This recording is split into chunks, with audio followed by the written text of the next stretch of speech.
one way or another, there's going to have to be, local supply chains built up, whether it's together with Chinese companies or not. I don't know what the new administration has planned. I'm sure there's a lot of executive orders to be launched on us this January 21st, probably, and we'll start seeing a little bit of what that policy is going to look like. All right, welcome back inside our proactive newsroom. Joining me now is John Passalacqua. He's the CEO of First Phosphate. And John, great to see you again. How are you? Yeah, great, Steve. Thank you. Yeah, really interesting news release out from the company today talking about a university of research report from Queen's University and the University of Quebec at Chicoutimi, talking a little bit about your project. So tell me a little bit about how this all came about and what you saw in this.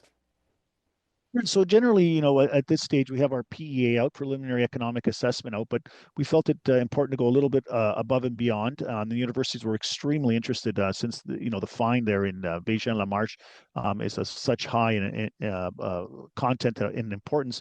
They want to do a further research on it to understand better these ore bodies of phosphate that are so unique and special in Canada. Only 1% of the world's reserves, and they can be converted into a lot of purified phosphoric acid for LFP. So that's exactly what they did. They went out and studied the mineralogy in greater depth, and they looked at it and said, wow, this is incredible, the amount of purified phosphoric acid that this base feedstock can be made into. So it's great. It's great to have this extra research. It helps us as we're going through our feasibility study to come soon, and it also helps to validate the project and get the international exposures that's needed. It's not just one university; it's two universities, and it's a francophone university and an anglophone university, Ontario and Quebec coming together, which is always great to see combined teamwork to understand something that's very important here to Canada and to United States and the Western world in terms of production of purified phosphoric acid for LFP cathode active material.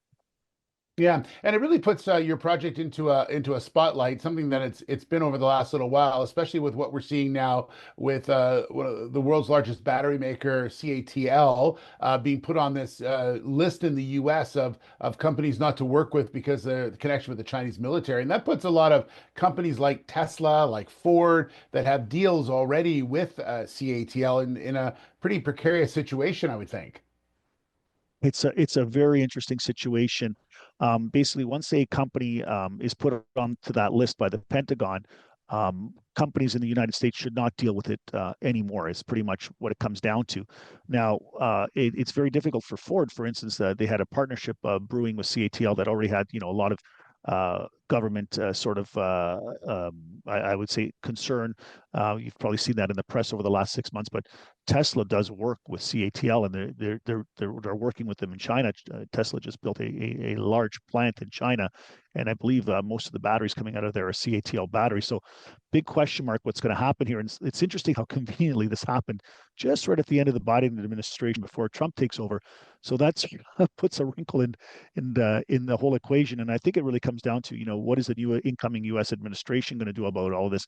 How are they going to view CATL? How do they view relationships with China? And you have to understand too, CATL has been supplying a lot of the batteries by Chinese auto manufacturers, but also native North American manufacturers into the North American market. So what does that happen? Where are they going to get their batteries from? And the Chinese Department of Commerce, their proposed legislation is to ban all exports of LFP technology, LFP CAM, iron phosphate, phosphoric acid, anything into North America to make these LFP batteries. So that means we have to start making our LFP batteries here at home and with our own feedstock. And quite frankly, that's the exact narrative that First Phosphate has seen coming for the past 2 to 3 years. We never wanted this to happen. Obviously, we want there to be good political relationships between the countries, but it seems like it's going into a state where everything is going to have to be behind an iron curtain. The West kind of, and China on the other side, unfortunately. So we're going to need feedstock of phosphate, phosphoric acid, and that's exactly what First Phosphate has been building for the past 3 years here, quietly and humbly, as well as the technology to process these materials into LFP cathode active material. Yeah, I was reading a bit more about this, and obviously Elon Musk has the one hammer, and that is his relationship with the incoming president Donald Trump. And there's where that maybe CATL might try to appease the government by building a facility within the United States. But either way, they're going to need the stock, and it's not coming out of China. That's got to come from North America, and that's, I guess, where you see the biggest opportunity. Yeah, I mean, there's one way or another, there's going to have to be, local supply chains built up, whether it's together with Chinese companies or not. I don't know what the new administration has planned. I'm sure there's a lot of executive orders to be launched on us January 21st, probably, and we'll start seeing a little bit of what that policy is going to look like. But yeah,